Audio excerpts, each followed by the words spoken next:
All right, so welcome everybody. Just wanted to make sure that you are able to see the presentation and you can hear me correctly. The audio seems okay. All good? Yeah, seems good. All right. Well, welcome again. Today I'm doing this demo class just to introduce you to Vedic astrology. We'll go through some basic fundamentals and then some examples, and then I'll give you two techniques which you can start applying to your charts and charts of your friends and family.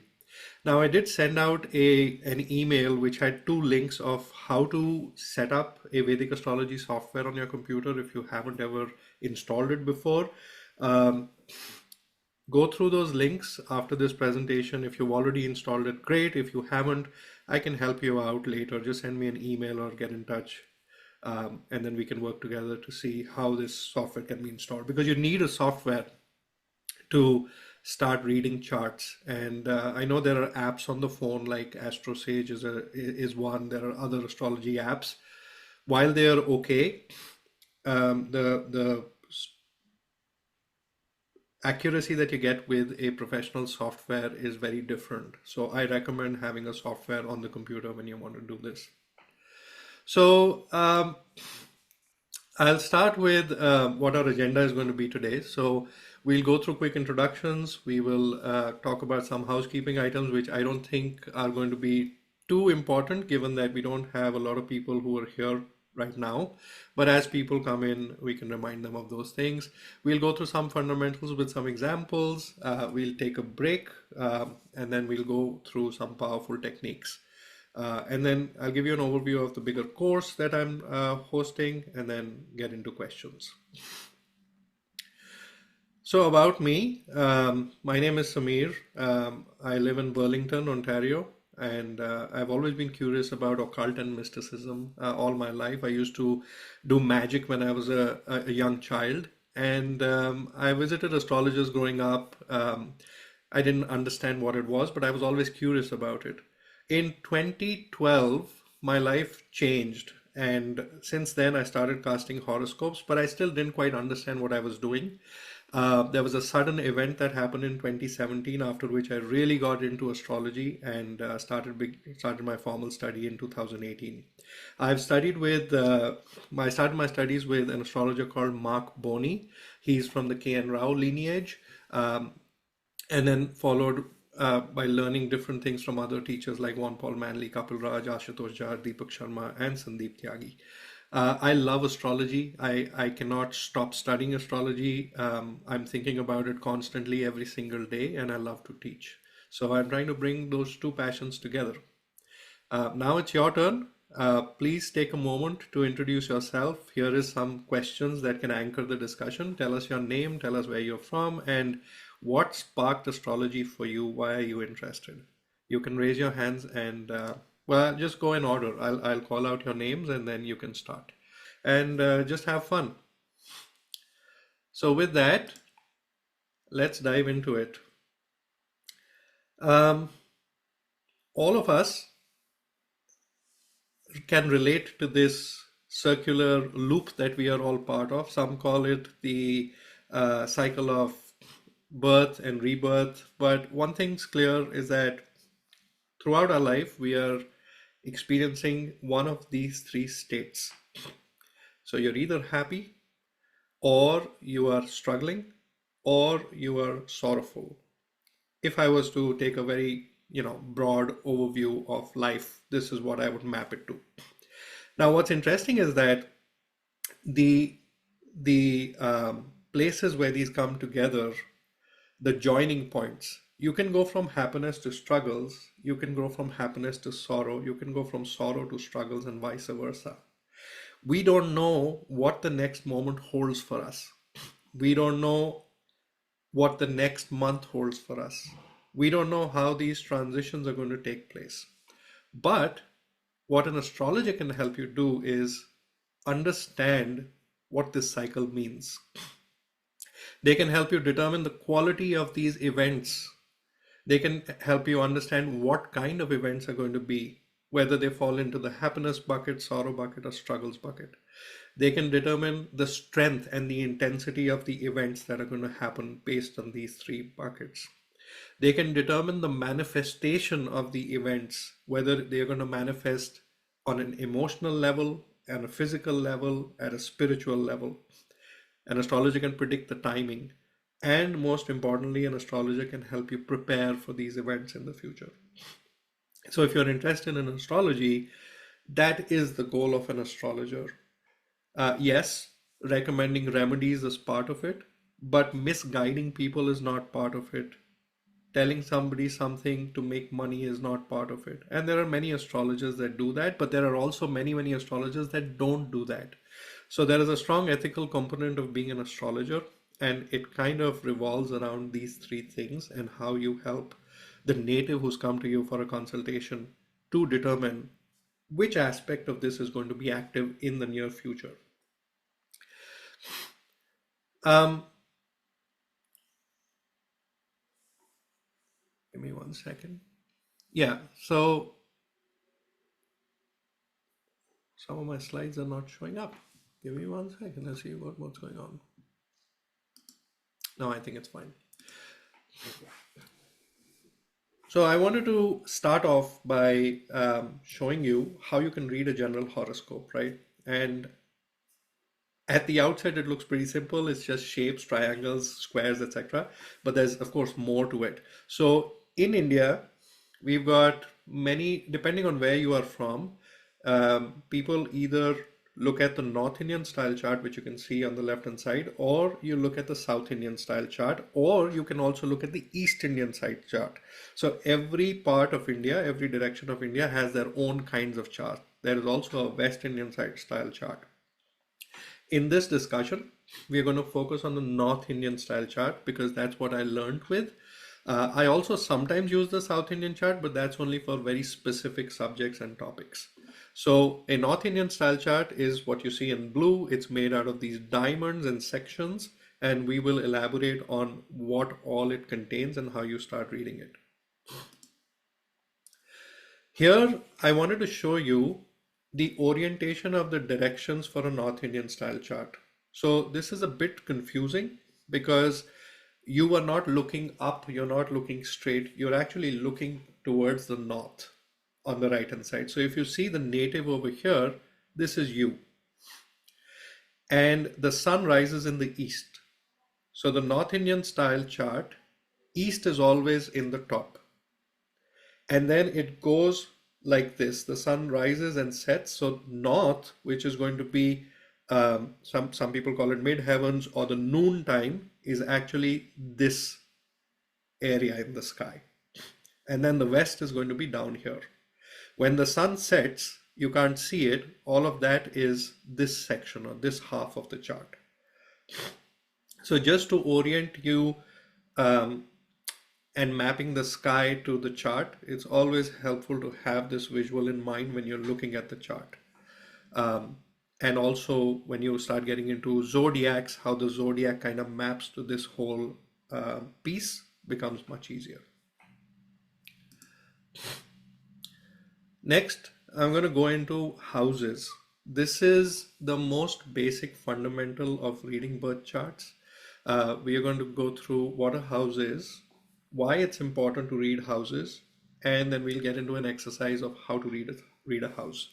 And by the end of it, you should be able to identify where houses live in the birth chart, what a house is, and also maybe look at some planets in the houses. So imagine that your life is an estate.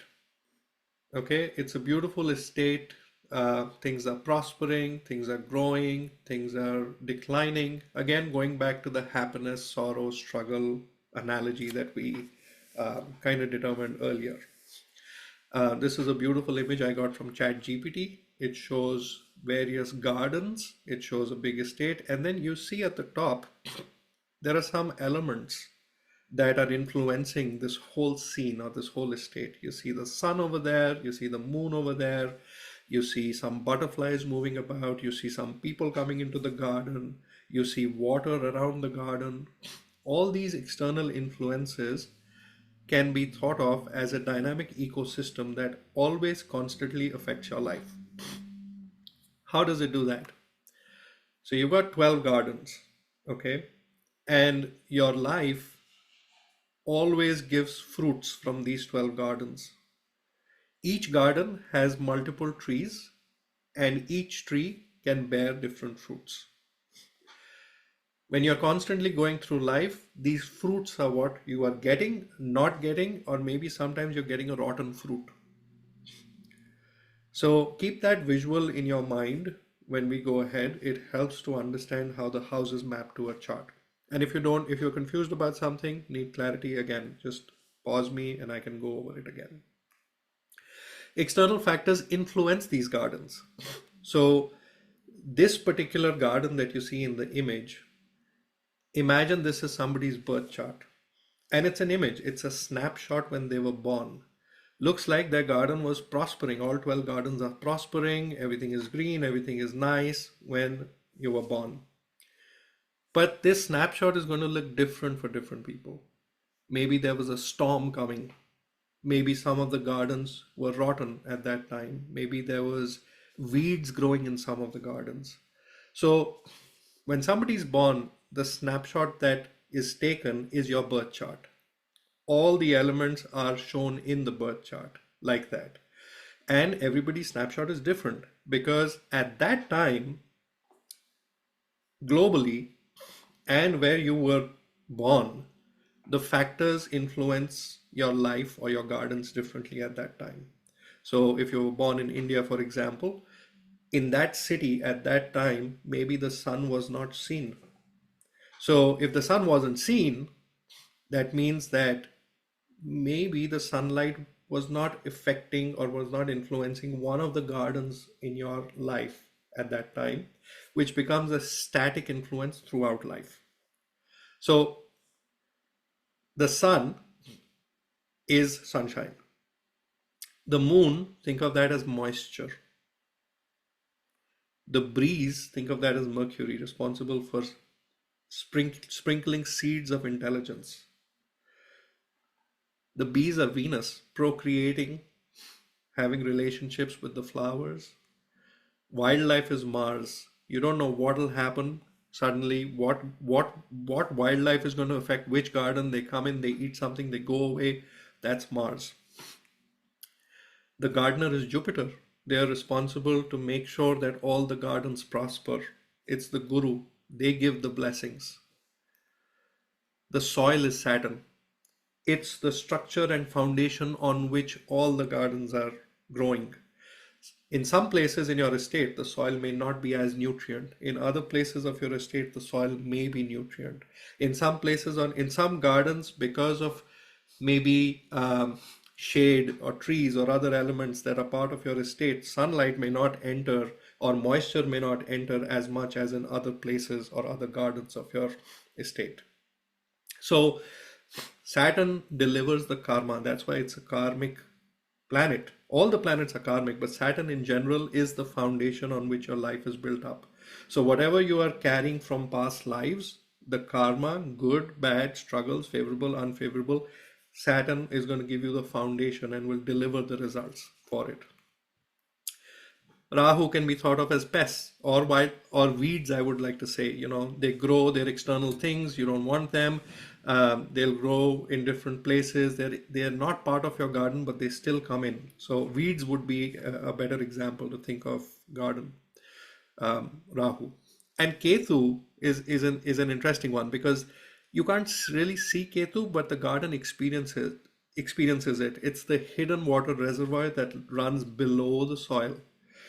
In some places, it does give more moisture or more life, more water. In other places, it may not give as much water.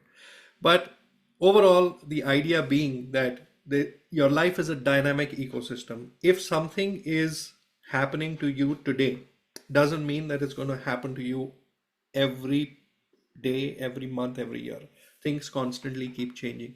Even right now, today, you're looking and you're reading and you're understanding the basics of Vedic astrology. I know that there is some influence that's happening right now in your chart, which is why you're interacting with me and you're learning about this. That is a dynamic external influence. Probably your eighth house is active. Probably the moon is in your eighth house or with your eighth lord, because that's what occult and mysticism means. Perhaps Mercury is trying to give you that knowledge, or Jupiter is trying to impart that knowledge to you. So think of life as dynamic. Nothing lives forever. Nothing um, grows forever. Nothing um, is destroyed. Well, it is kind of destroyed forever, but you get the idea. So, what are the fruits? It's important to understand what are the fruits in a garden, because everybody has the same fruits. Whether you're going to get them or not is the dynamic part of it. So, for the first house or the first garden, if you will, the fruit is it shows your self identity, who you are. It shows your health, overall health. It shows your personality, who you are, what you are. So, all the fruits and the influences externally, when the snapshot was taken at the birth time, can reveal who you are by looking at how those external influences influence that first house in your astrology chart. Similarly, the second house signifies the wealth, it signifies family, signifies speech. So if you want to figure out how uh, how wealthy is somebody, your eyes should naturally go to the second house of the astrology chart, because that's where the signification lies. If the gardener wants to get the fruit from that house, the gardener has to walk over to the second house and look at what's going on there. Is there a pest growing there? Is there ample sunshine over there? Is there the moisture over there? Things like that has to be analyzed. The third house is siblings, courage, and communication. The fourth house is mother, home, and emotional balance. The fifth house is intelligence, children, creativity. Sixth house is enemies, disease, daily work. Seventh house is marriage, partnerships, public relations. Eighth house is longevity, transformation, hidden matters. Some people think that house eighth is the house of death. I don't think it's the house of death, it's the house of longevity. And when your longevity expires, you expire. So, house 9 is righteousness, higher learning, fortune. Perhaps today there is interaction between house 8 and house 9, because you're learning about a hidden matter, which is astrology, it is occult, and it's kind of like a higher learning. So there is just by looking at this, you can think today at this moment, there is something going on with my 8th and ninth house. There is some combination that is active. There is some correlation that they're active. There's some influence, because you are reaping the benefit or the fruit of these two houses right now. Um, House 10 is career, authority, reputation. 11 is all kinds of gains, ambitions, social circles. And 12 is losses, foreign lands, and spirituality. Now, I should mention that these are just three of each house. When you start reading the classics of astrology, there are unlimited significant, well, not unlimited, I would say that there are several more significations of each house. How good of an astrologer you can become is determined by how many significations of a house you know. Because questions that are asked to an astrologer, like if I get a request for a consultation saying, how is my career going to be in the next few months?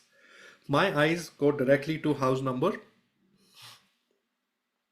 You can keep yourselves on unmuted, that's fine. It would go to house number 10, right? 10. Yeah. So that's an idea, but that doesn't mean that house number 10 is the only thing that talks about career, because I said daily wages or daily work is determined by house number 6, right over here. So if you're looking at career, but if the question is about, hey, how am I going to get a job or a salary, then you also have to look at the 6th house. So those are the kinds of things. What I'm saying is that classics, you can read books, I can give you references, and you'll get a lot more significations of these houses, but learn the significations of these houses. That's important to do. Any questions right now? Okay. Now, one other thing, when you're looking at these significations, it's natural to start forming associations to say, hey, I, I don't want the sixth house. I don't like enemies disease. It's not a great house. I don't want it. Or you could say, hey, I don't like the 12th house. I don't like losses. I'm scared of it. What is important to understand is that every fruit can be good or bad. Every fruit can be rotten or nice, fresh. Every fruit could be decaying or it could be new. You could have many fruits from a tree or you could have just one fruit of a tree. The fruit could be big in size or it could be very tiny in size. It could be organic or it could be artificial. Every single fruit has that property. So when I'm saying that house 2 you can see wealth from, I'm not saying that you can see good wealth. It could be having great wealth or it could be the loss of wealth as well. So keep that in mind. If I'm saying enemies from house 6, I also mean defeating the enemies from house 6, not just having enemies in the 6th. When I'm talking about righteousness in house 9, I'm also talking about the opposite that you're going to see from house 9. So there is duality, and that duality is going to be the same house that will show it. How it will show it, whether it's good, bad, depends on those external influences like the bees and the sunshine and the moon, etc. So I want you to keep that in mind. Also, at this stage, I'm going to mention one thing which is critical in astrology that I understood after so many years, and I think this should be communicated when somebody's starting out in astrology. It's very easy to naturally, as human beings, we like to think in booleans. Well, what that means is whether something exists or it doesn't exist. Is this a good thing to do or is this not a good thing to do? Is this the right partner for me or is this not a right partner for me? Am I going to get a job or am I not going to get a job? Am I going to make money or am I not going to make money? Those questions are fundamentally incorrectly stated. The reason is because life is a gradient. Every fruit is a gradient. It's not, will I have it or I don't want have it? Will I get married or will I not get married? Yes, you can analyze a chart to get to that level of specificity, but a lot of times the answer is, okay, the question should be how much and with what quality, because it's a gradient. Life is always a gradient. Okay, if you have money, you have money. But do you either not have money or have money? That's not the question. So remember that your life events unfold in a way where you are at some within that gradient. You're at some point. It's not whether you're 0 or 1, and that is very important to understand as an astrologer. All right, let's move on. So how do those houses that we just spoke about map on the North Indian style chart? That's what we'll discuss now. Like I said, the top of the North Indian style chart is east. On the right hand side, there's north, down below is west, and on the left is south. This is the first house. It's right at the top in the east direction. Then, counting counterclockwise, the second house is over here. The third house is over here.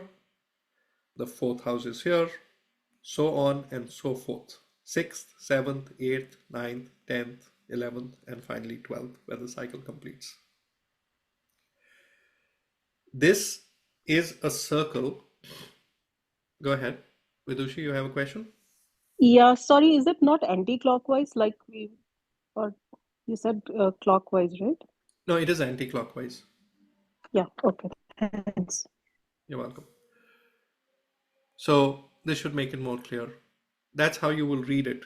From 1 to 2 to 3 to 4, like that, it's mapped in the anti-clockwise direction, right? So let me ask you a question. When you look up in the sky, um, when do you feel the most intensity of the sun? Vidushi, do you still have a question? Your hand is raised. Just want to make sure. No, sorry. Thank you. No problem. Right. So, at what time in the day is the sun the strongest? 12 No. p.m. Yeah. And where is the sun at that time in the sky? What direction would it be? Northeast.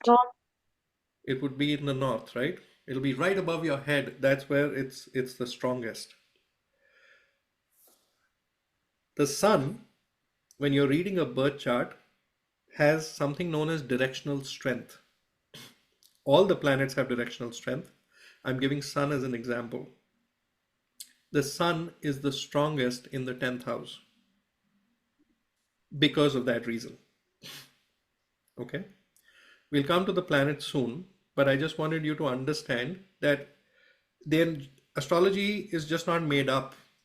There are things that are actually observed and then it's mapped out to this chart.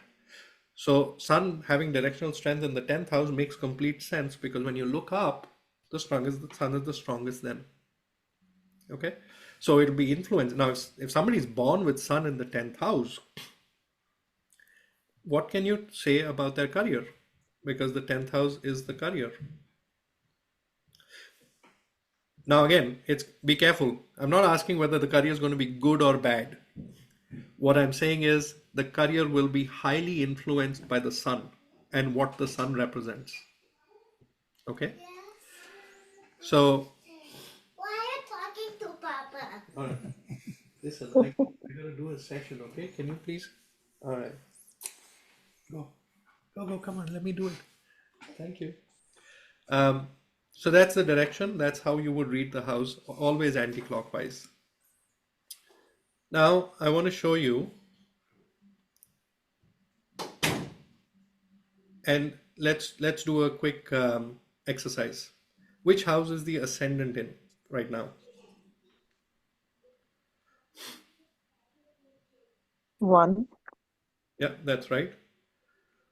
Which house is the sun in? 10. Yeah. Where is the moon? Poonam, Rakesh, Kunjika, maybe you guys can. 8th house. 8th house, that's right. Where is Jupiter? 5th. 5th house. 5th house. Yeah, that's right. So that's how you would read it, right? This is important to understand. Which house are the planets placed in? Now, yeah, go ahead, Vidushi. Sorry, what do you mean by ascendant?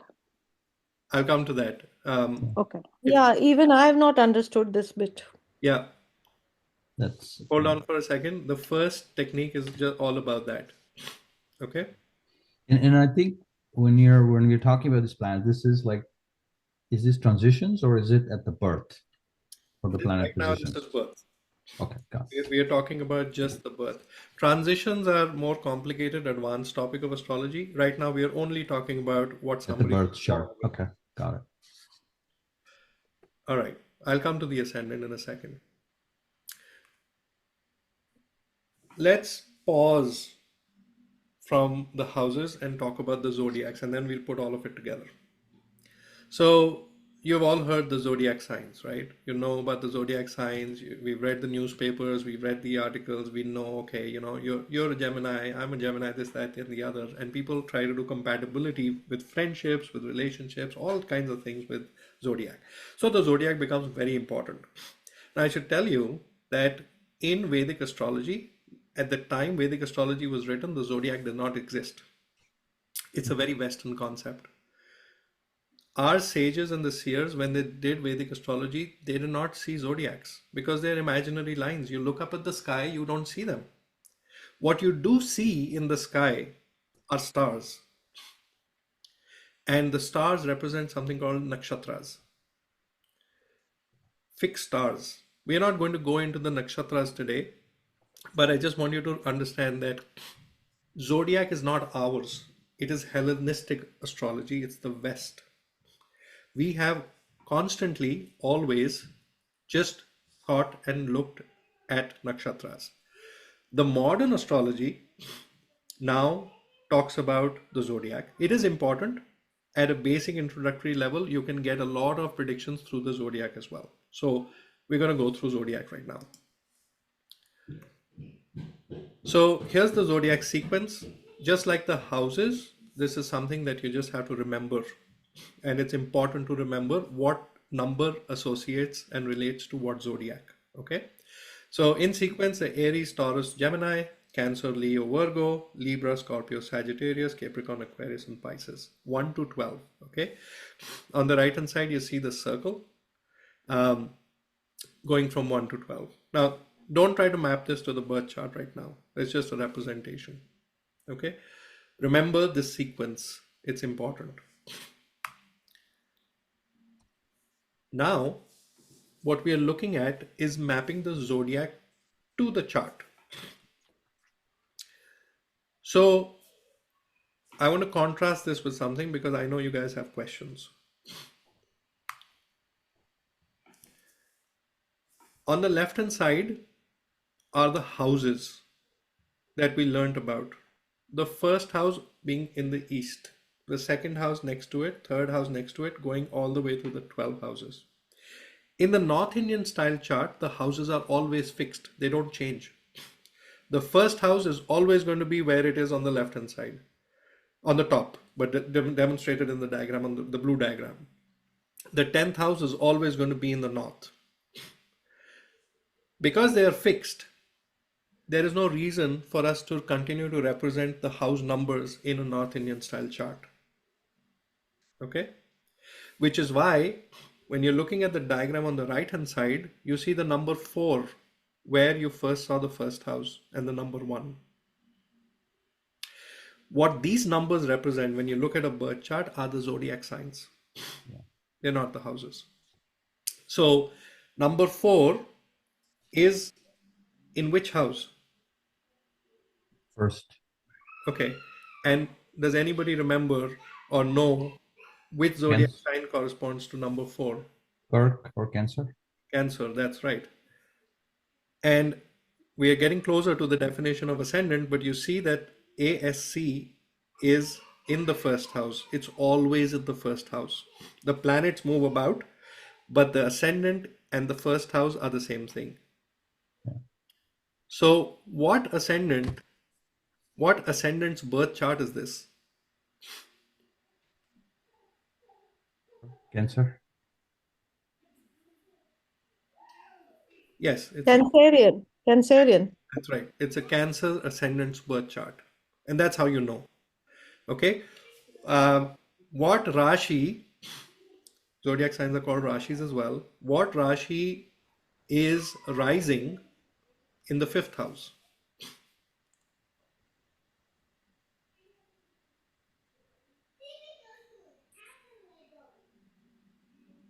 Yeah. Sure. So, We okay. What number is in the 5th house? Let's start there.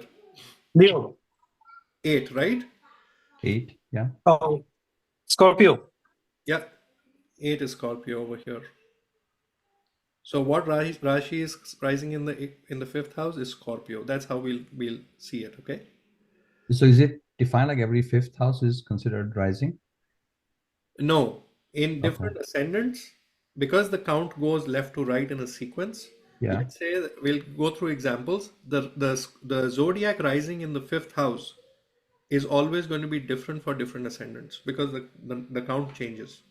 If No, I get it. So, but the fixed is 5th house is always It's always rising. Oh, okay. That's Okay. it's always fixed in this North Indian style chart. In Got the it. South Indian style chart, there the houses keep moving, the Rashis are static. So that's why I don't feel too comfortable with that, but different people think differently. But in the North Indian style chart, the 5th is always there. Any questions on this? And I guess when we say ascendant, we also refer it as lagna, right? That's right. Okay. So Lagna is the Hindi word for it. It's called the ascendant also. Zodiac is also known as Rashi. And an important distinction, the Indians don't refer to houses as houses or ghar. They call them as bhava. Oh, yeah.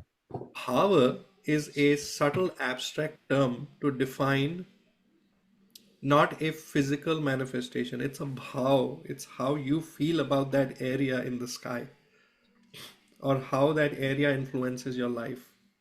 So when you start, well, this takes a long time. At least for me, it took a long time. But you start understanding the nuances of why things are defined differently in the classical text. And this again is from Sanskrit, where it was defined, to Hindi and then to English.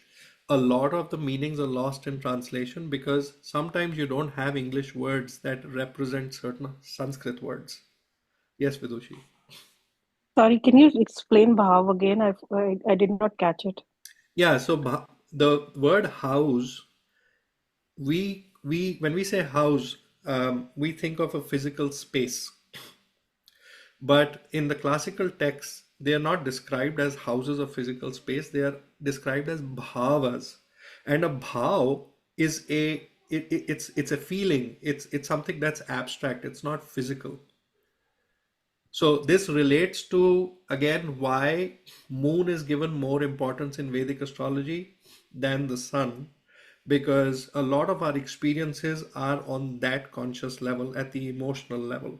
Yes, there are physical manifestations, but mostly they are the bhav. What are we feeling at that time about the fruit that we received from that tree in that garden?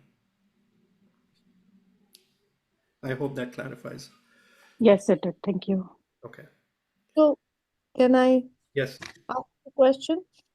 If I have to say this in Hindi, sorry, Mhm. then I will say कि कर्क राशि is in the first भाव, पहले भाव में है. हाँ, पहले भाव में कर्क राशि है, बिल्कुल Okay. Correct. And you can also say कर्क लगन है. ये कर्क लगन की कुंडली है. बिकॉज जब आप बोलोगे व्हेन यू से इट्स कर्क लगन की कुंडली, then it's implied that 4 is in the first house or Cancer is in the first house. So my confusion is ascendant, Rashi, and Lagan. There is a confusion. What is what? Ascendant is, I'll come to the, actually, let's go through the ascendant because it seems like it'll help clarify. So when you are born, if you move your head towards the east, you see the zodiac belt is always around us. It's a circle around us, right? So let me go back to this diagram here. You are in the center over here. And when you look at the sky, the zodiac belt goes all around you. It's also beneath your feet. It's underground as well. Because this is a Hmm. globe. This is the sky. Okay? So when you are born and when you look at the east side, the zodiac rising from the east side becomes your ascendant. Because that is the first house in the sky. In this case, the ascendant on the east, above the horizon, if you think that this line is the horizon, means that you can't see anything below it. You can only see the skies above it. You can map the skies. The ascendant is Libra because it rises in the east. And because this constantly changes due to the movement of the earth around the sun, the earth rotating around its own axis in 24 hours, every 2 hours you'll see a different zodiac rise from the east. So this is Libra right now. After 2 hours, it's going to be the other zodiac, then the other zodiac, then the other zodiac. Okay, so remember that. So that's what the ascendant is. It's a way for us to fix the chart and anchor the chart to something, saying that, okay, at this time when we are taking the snapshot, this person is a Cancer ascendant, which means that when they were born, Cancer was rising from the east. Now, depending on which part of the world you are, if you're in south of the equator, this whole zodiac scheme flips. Because for them, the signs rise differently, right? When they look up, they probably see what we don't see if you're above the equator. So that's what the ascendant is. It's a lagan. It's fixed. It's who you are. It's the anchor of your chart. Okay, and it determines a lot about your chart, so it's very important. You can say lagan or ascendant or the first house, it's the same thing. Like for example, if I go back to the definitions of the houses here, what did we talk about as the signification of the first house? the self-identity, the health, the personality. That is the Lagan also. It's the ascendant as well. Now Rashi is the if you have a Hindi translation for zodiac, it is Rashi. But in Indian astrology, Rashi is also considered where the moon is placed. The zodiac where the moon is placed, that is considered the Rashi. So if somebody asks you, if you go to do a puja and the Pandit asks you, Aapki Rashi kya hai? What is your Rashi? You are going to tell them where your moon sign is placed. Because otherwise, Rashi is many things, right? It could be the Scorpio Rashi, it could be the Cancer Rashi, it could be any Rashi. But because we need a word for zodiac, the word that's closest matches to it is Rashi. However, Rashi in Vedic astrology means where your moon sign is placed. So if my moon sign is placed in the fifth house, Yeah. then it'll be 5. That is what the answer to that question would be. No. The answer to that question would be based on which lagna you are and what zodiac rises in the fifth house for you. So for example, if you are a Cancer ascendant or a Cancer lagna, then and your moon is in the fifth house, then let me show you.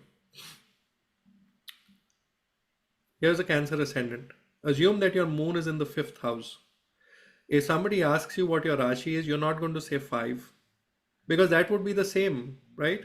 You're going to say my Rashi is Scorpio. Your moon could be in the 10th house. Your Rashi becomes Aries. You're still a Cancer ascendant. That doesn't change. But because the moon keeps changing, the snapshot at that time, your moon is which Rashi, not which house. Okay. All right. Let's move on. So the next thing we're going to talk about is actually, let's put it together. So now you know about the houses, which are not written in the North Indian style chart. What you see, the numbers will always be shown in the North Indian style chart. Those are the zodiac signs or the Rashis. You have to learn that sequence: Aries, Taurus, Gemini, Cancer, etc. The first house where you see ASC written, that's your Lagna, that's your ascendant. Every house has a Rashi rising in it, which is in sequence to what your ascendant is. So when you look on the east side, if Libra is rising, then the next one's going to be Scorpio, Sagittarius, Capricorn, and accordingly you will know which one is in the fifth house. Right. So you can kind of determine it that way as well. This shows you the position of planets as well. So here's a question: which house is Jupiter in? Fourth 7. house. Libra. Fourth house. Fourth house. Fourth house. Fourth house. That's right. And which zodiac sign is Jupiter in? Libra. That's right. It's okay if some people don't have the signs memorized, but you get the idea, right? Number 7 is not the house; it's the sign. Similarly, Sun is in the sign of Aries over here, and this is a Cancer ascendant individual. Okay, let's talk about those influences on the garden: the bees, the sun, the water, the moisture, because that is what determines how your karma is delivered to you. That is what determines what the nature of the fruit is going to be. Are you going to get the fruit? Are you going to get the fruit abundantly? What is the size of the fruit? Is it rotten? Is it nice? What scale of the gradient is the result going to come from? All that is determined by the grahas. Now, very loosely in English, these are called the planets, but they're not the planets. They are the grahas. Okay? It's important to understand that because if you say planets, it would only constitute Mercury, Venus, Earth, Mars, Jupiter, Saturn. The Sun and Moon are not planets. They're celestial bodies. Rahu and Ketu are not planets, but we include them. So for us, the grahas are 9, and we'll go over those. The Sun is in the center, of course. Indian astrology, we have significations and representations for everything. So the Sun the moon, Mercury, Venus, Mars, Jupiter, Saturn, Rahu, and Ketu. Those are the 9 grahas. Okay. Now, each of these grahas has been given a responsibility, and those responsibilities are the zodiac signs. Each graha is said to own or be responsible for one or more zodiac signs. For example, Aries, Mars is responsible for Aries. Okay. Taurus, Venus is responsible for Taurus.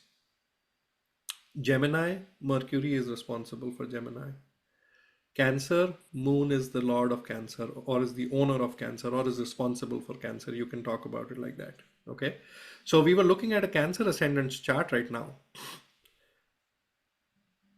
When you look at a Cancer ascendant chart, people say, if you're Cancer, you're very emotional. Why?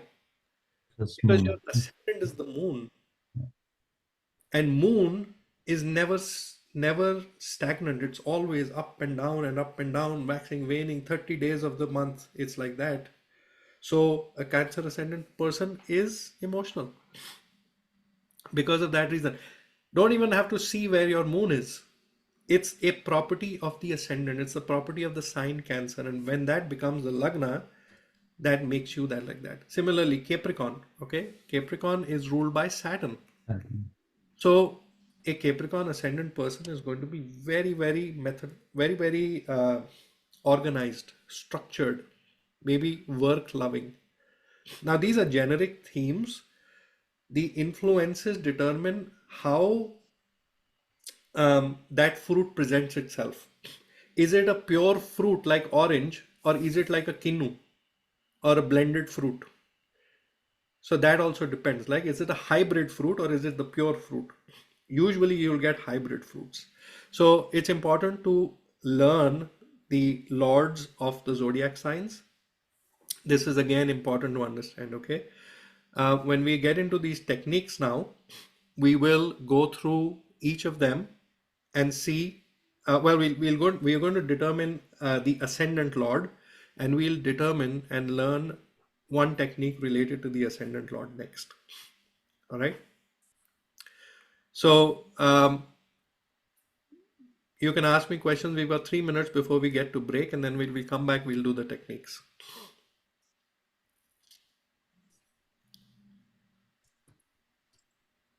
So Okay. I think, yeah, no, I think what I was, and then I think about this is just by knowing the house and the ascendant date rashis within you can kind of say a lot of things about individuals, like basic aspects of it, right?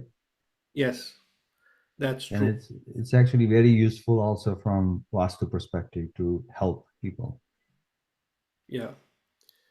You can the difference comes in the magic, or the secret sauce is where your planets are positioned when Yeah, you no, were born. absolutely. That's like in the, like, so if you're talking about today and the person is 20 years old, like that's how you look at it. But Right. totally see that.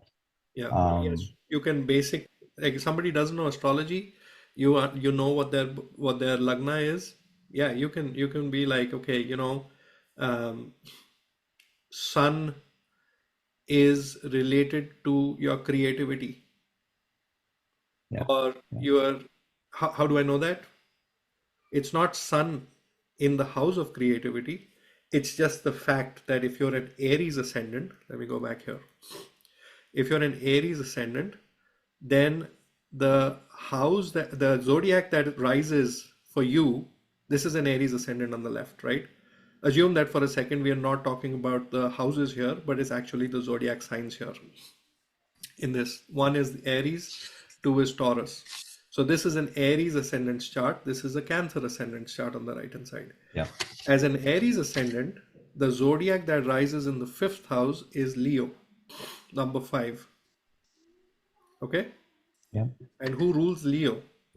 It's the sun.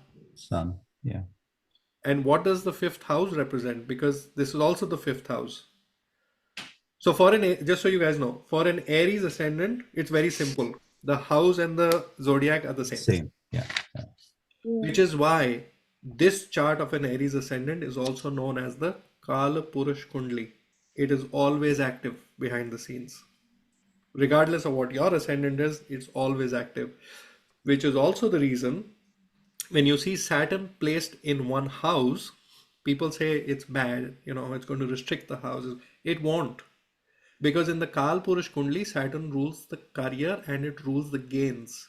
So when Saturn sits in any house, it tries to uplift that house and give you gains from that house. Yes, the gains are going to be painful. It'll struggle because it's Saturn. So Saturn is going to give you results its own way. But that's how you need to think about it. So yes, coming back to that point, Rakesh, yes, you can say a lot.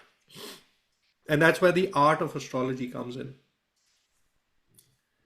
All right, let's take a quick 5 minute break. Let's get water, coffee, whatever, and then we'll come back and learn this technique. All right. Thanks all. All right, should we get started again? Yes, I'm here. I'm here too. All right, great. So we were talking about who is the ascendant lord, and I think we covered this slide already. Next, what we want to see is the first technique. So the idea here is to determine who is the ascendant lord and where it is placed. We'll go through some exercises and I'll then tell you what that reveals about a person. So here's the first example. I'm going to call upon a few people to answer this question. This one's simple. We already spoken about it. So let's try. Rakesh, are you here? And I think he might not be back from the break. Vidushi, can you Yes. tell us who the ascendant lord is and which house it's placed in? So far what I understood, I will say Venus, and it's placed in fourth house. No, first house. It's the first house. Sorry, no, I did not catch that concept a lot, but ascendant, I understand that it will be Venus. That's okay. So the ascendant lord is the ruler of let's go back to this slide. So over here, here's the ascendant. And the zodiac sign in the ascendant is number Cancer. 4. Correct. Yeah. And who's the lord of Cancer? It's the moon. Moon. Yeah. Okay, so for that it will be Mercury. Yeah, That's how we say it. for this, we will say that the ascendant lord is the moon. Yeah, no, the one that you asked me. Yes, let me go back to that.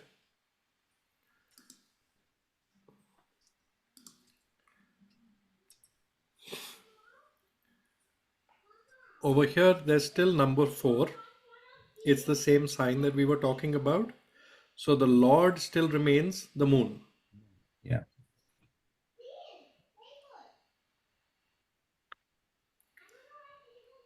And the moon now goes to, where is the moon placed? It's placed over here.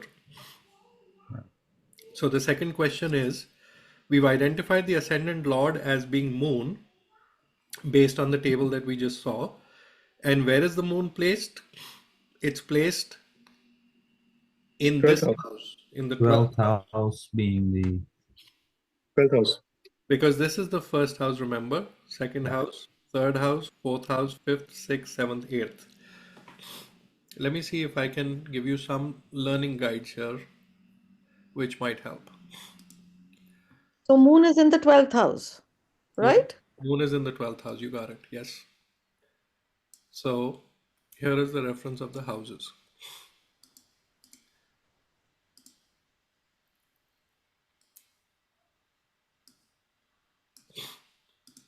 So the first house is always here, second house is here, which is why this is the 12th house, right? And it's right next to the ascendant on the right hand side. So when we go through, okay, which house is moon in, we are saying that it's in the 12th house for this chart. So the ascendant lord, which is moon, because moon rules the sign of Cancer, goes to the 12th house over here. One question. So why does it say Moon and Rahu are a also like Moon and Rahu both together? So what does that mean? Well, that means Rahu is also in the 12th house. Okay. So Okay. we are only, I took the screenshot from the software. So at that time, all the other planets are also showing. Um, but what we really want to focus on is the ascendant lord and where it goes.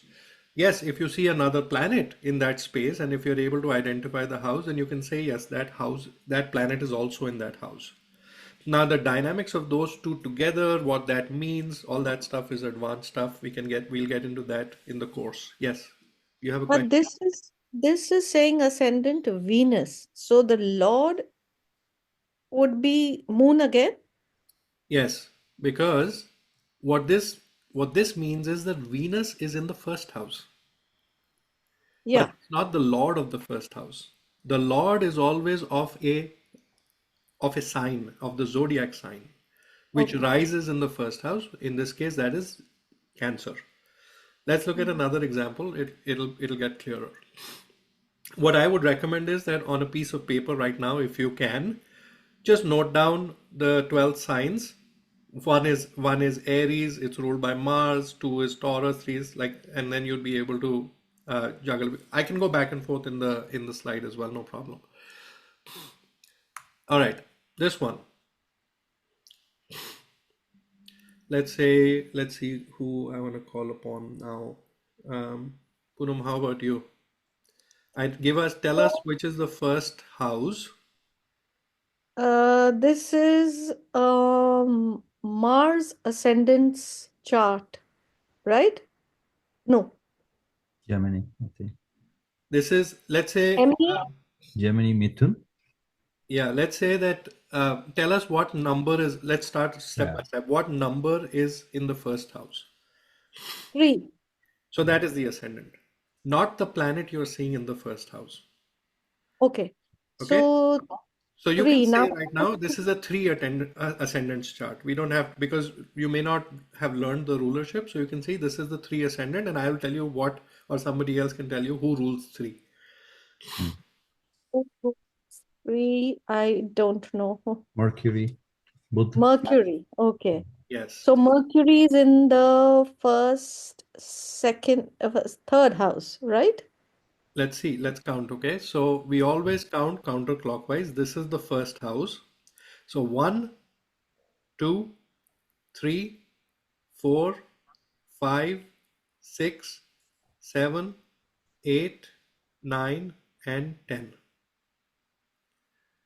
So Oh, Mercury, okay. yeah, I think you counted this way. No. I got mixed up because for me 5 is Mercury in numerology. My fault. Uh-huh. I mixed up the two Yeah, I things. know. I know.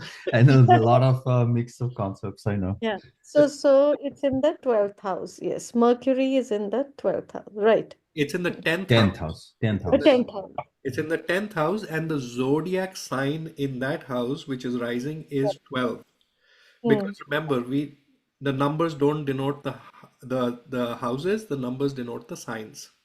Yeah, this is the house which is opposite the north, right next to the north. This is the north house. Yes. Yes. Okay. So Mhm. this is a Gemini ascendant sign. Why Gemini ascendant chart? Why a Gemini ascendant? Because number 3 denotes Gemini in the sequence of the zodiac, starting from Aries, Taurus, and then Gemini. And you see number 3 where the AS is. So AS denotes the ascendant. So regardless how many ever planets may be in that first house, you're always going to say this is a Gemini ascendant. And then you find out who is the lord of Gemini. It's Mercury. So you know now you have to find where Mercury is in the chart, and then you count counterclockwise, starting from the first house, 1, 2, 3, 4, etc., and you arrive at 10, and you see Mercury is in the 10th house. We are right now we are not understanding what sign is rising in the 10th house. If you can identify that, great, but we only want to know about which house it's in. Okay, so Mercury. Sorry, one question here. Yes, Sorry, so to no problem. interrupt. I still did not get this concept. So this first house is our Mars, right? MA says Mars is also called our ascendant, but you are saying this is Gemini ascendant. And how is that? I'm trying to check with the all the charts here. So MA is Mars is eighth Scorpio, right? Not Gemini. Yeah, Sorry. no, it's absolutely fine.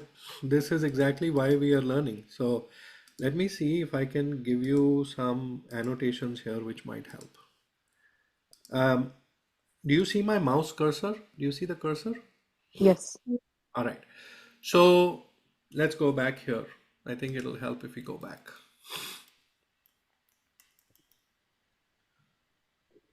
I was looking at the screen, the one that. Okay. All right. This screen shows us the house numbers Okay. on the left hand side. So you have to orient yourself with the house numbers. These houses are always fixed. Okay, so the first house is always here. Okay. All right.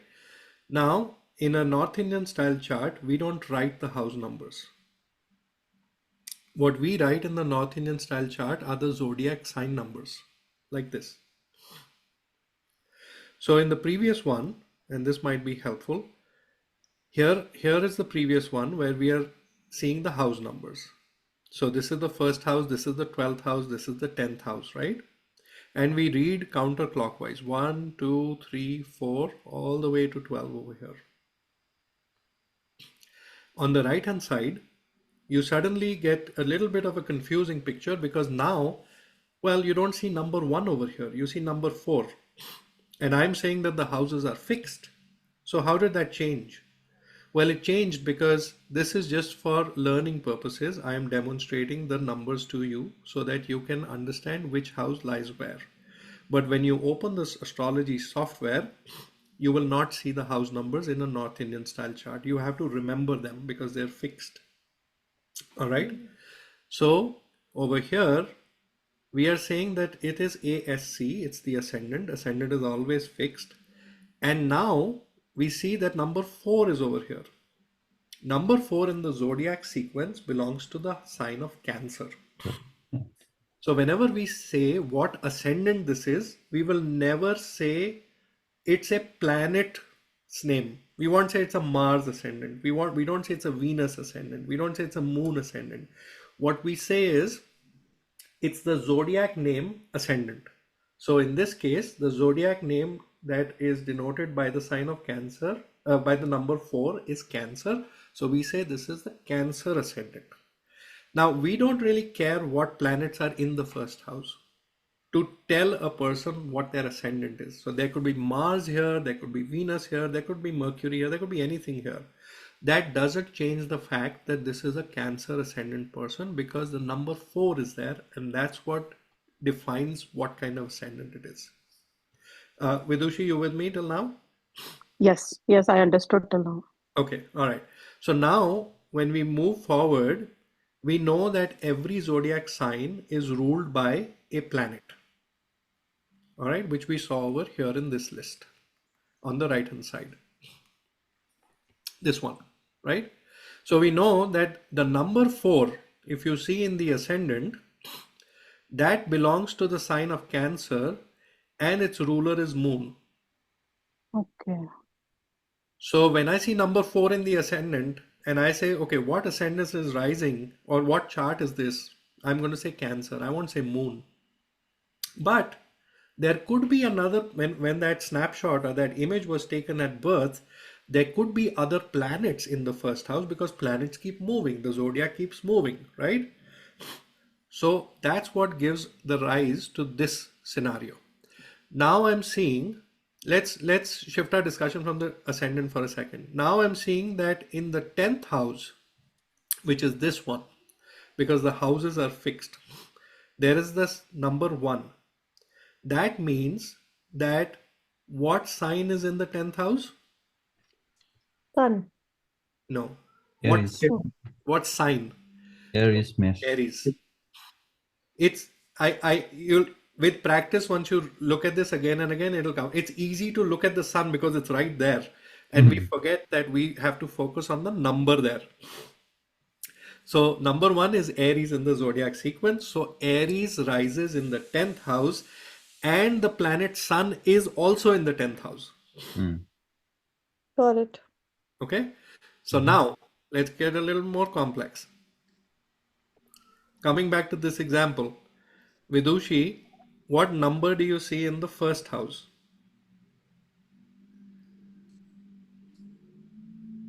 So it will be The number, only the number. number 4, Okay. and 4 is moon, Cancer. Cancer. So pause there. Just with that information, you can tell me what ascendant's chart this is. Moon, No, it's the Cancer ascendant's Cancer. chart. Cancer ascendant. Okay. You got it. Okay.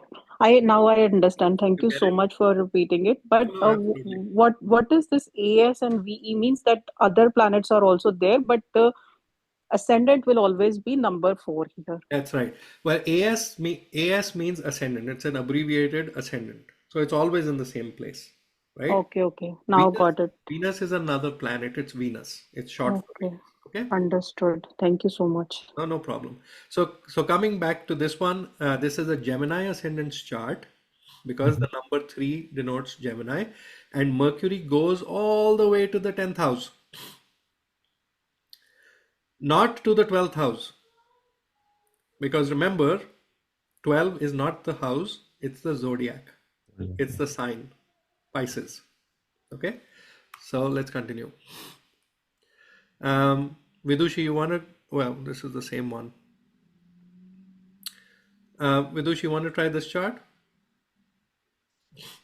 So it will be number 3 ascendant, and number 3, if I go and see in the chart, is Gemini, That's right. And where is the Lord? Who is the Lord of Gemini? Mercury. Yes, and where do you see Mercury? Which house?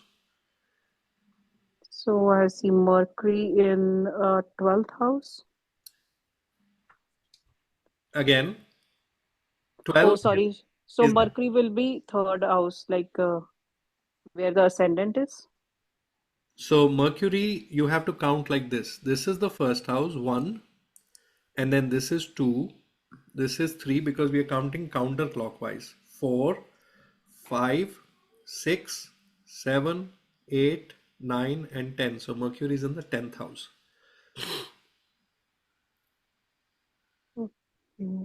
Okay, you have to remember this diagram. Where are the houses and how we are counting them? Here. First house, second house, third house. This is how we count. So Mercury you found here, right? So that's the 10th. Right. Despite Got that it. you see the number 12 there, that's the sign. It's the sign of Pisces in this scheme. So you see that's the number 12 here. Because in a North Indian style chart, we don't write the houses. All right. In the essence of time, I'm going to continue to the next example. So let's see. Oh, sorry.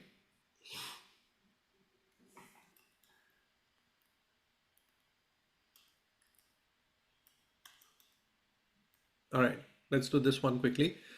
I'm going to call upon Poonam now for this one.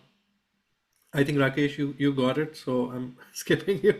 Yeah, no worries, no worries. I'm just actually refining myself a little bit Yeah, as that's we fine. do this. All right. So this is ascendant 5's Yes. chart. Yes. Uh, It's Leo. I don't know what ascendant 5 is, but Leo. It's Leo. Leo. Leo. Okay, so Leo's Lord is, I think, Sun, I Yes. noticed, Yes. You're right? right. Yes. And Sun is in the first, second, third, fourth, fifth, sixth, seventh. Yes. Very good. You got it. Oh, good. You got it. In the seventh. Oh. In the seventh house. Now, there are other planets in the seventh house, and there is Mm. another planet in the first house, Ketu, but that doesn't change the answer to the question we have. Got it? All right. I got it too. Thank you so All much, right. Ram. Awesome. Now, The here's difficult thing is to memorize the chart, Rashis. Yeah, well, Rashis and the Lords, I that the think. has to Lord. be done. So Yeah. that you can't proceed in astrology without that. So you have to, at a bare minimum, do that. Now, here's the secret. Okay, we've identified the house, but what does that even mean? Hmm. Right? What's the technique here? Well, the technique is wherever the Lagna Lord or the Ascendant Lord goes, the native whose chart you are reading is going to have a strong focus towards the results of those houses, of that house. Again, remember our garden scheme? We've got 12 gardens representing the 12 houses. Each garden has multiple trees in it. We get different kinds of fruits from those trees. Okay? When the ascendant lord walks over to a particular garden, they are highly focused on the fruits from that garden because they are there. They are having a picnic in that garden at birth. So naturally, and what does the first house represent? It represents you, yourself, So, self identity. And the Lord of self identity, which is the native itself, goes and puts themselves into one garden at birth. So, again, wherever you see the ascendant Lord, whichever house you see the ascendant Lord, take out your reference, see what the house means, and tell the native, you seem to have a strong focus towards these three things. Or do you have a strong focus with any of these things? More often than not, the answer is going to be yes. So that's the technique. Let's go through an example. In this chart, this one on the left hand side, the ascendant Lord Moon goes to the 12th house. Okay. And we saw earlier when we were learning houses that the 12th house represents losses, foreign things, and spirituality. Charlie. Yeah. This individual has a high focus of settling abroad and is also very, very curious about spirituality. That is the theme in their life. Because when the snapshot was taken, they were hanging out in that garden. All right. Again, this one, Mercury, as the ascendant lord, goes to the 10th house. The 10th house is of career. So, where do you think this person's focus is? Career. Yeah. Career. Okay. So, that's the technique. Just one question. Going Yes. back to the first example you had, Yes. house 12, you mentioned also losses, right? So how do you interpret that part? So, losses is just one signification. Yeah, I told you that in a garden there are many trees. right. And once you start reading the classical books of astrology, you learn about many, many more trees. Yeah, yeah. Identifying which particular tree the focus is on It's determines gonna be the key. Yeah, there's more to that, which you can learn with more advanced concepts. There is a way to yep, pinpoint it, but right now I can't get into it because it's a little yep, bit yep, advanced. yeah. No, But just absolutely. remember that not all those three things will be the focus. Yeah, exactly. That's okay. Got it. All right. Again, let's do one more. So in this one, seventh house represents relationships. This person, because Sun is in the seventh house, the ascendant lord, may always be thinking about how can I form partnerships, how can I form relationships, maybe wanting or desiring a relationship because the sun is in the seventh house. Their focus is there. Okay. Mending relationships, getting new relationships, things like that. I'm going to give you one quick more technique and then we'll pause for today. So again, where is Ketu? Which house? Sixth house. Sixth. That's right. Ketu is in the sixth house. Why? Because one, counterclockwise always from the ascendant, count ascendant as one. 1, 2, 3, 4, 5, 6. Sixth house deals with enemies, daily work, and diseases. Just Disease, as yeah. an example, right? But there are many more significations. Those are three trees we are talking about. So, even like competition is also one of the important. That's right. Competition is another signification, right? Wherever Ketu is placed in a native's chart, Ketu says, I don't care about this garden. I don't care about these trees anymore. Why? Because Ketu has already experienced those trees and their fruits in the past life. So naturally, this person does not want to do daily work. They don't like being salaried. They may not have a lot of diseases, or when their disease comes, they may go away. If they take on a loan from somebody, they want to quickly get the loan off. Because Ketu always takes the person, it's detachment from the house, the fruits of that house. It's detachment. The person feels like I I, I want to be detached from these areas. Okay. Another example. In this chart, Ketu is in which house? 11th. 11th house. You don't, here's another trick to counting, right? So this is the first Yeah. house. Bang opposite the first house is the seventh house. 7th, yeah, good. So 7th, 8th, 9th, 10th, 11th. Another technique would be because this is the 12th house, this is the 11th house, Yeah. right? Like, So I follow like 1, 4, 7, 10. Like, yeah, just keep that in head, and the other ones you just kind of count it quickly. right. So Ketu in this house is in the 11th house. Well, where is the ascendant lord? Can somebody tell me? Who is the ascendant first? Venus in Libra. 11th. Which number is the ascendant? 7. 7. And 7 is Libra. Libra, yeah. Libra is ruled by Venus. Venus. Venus. So where is And Venus? Venus 11th Venus house. is 11th Okay. house. Yeah. So the person's focus is on the 11th house House. trees. Oh, okay. Contradiction. Exactly. Now here's a dynamic, right? So what's happening is that the person wants to be focused on gains and getting things, or the person is keen on getting social circles, which is also a signification of the 11th house. But Ketu saying, no, I'm sorry, you can't get Yeah. it. So there's a constant battle. As soon as this person starts desiring what Ketu wants them to desire, Ketu is going to say, okay, you can have it. So what is Ketu? It's spiritual progress. That's one of the indications of Ketu. So when this person desires that I want spiritual gains, they're going to get it. So When just another technique, okay? Well, we are out of time. That's all I wanted to share with you today. I hope this was useful. Um, Again, if you have any questions about what we discussed today, feel free to send me an email, get in touch however you want. I'm happy to answer questions about this content. If you're curious to learn more, if this style of teaching resonated with you, I have a course that's coming up this month, and we're going to cover a lot more. What we just covered was just a portion of the first part, reading the Vedic chart, okay? But there's a lot more things that you have to get to really understand and predict.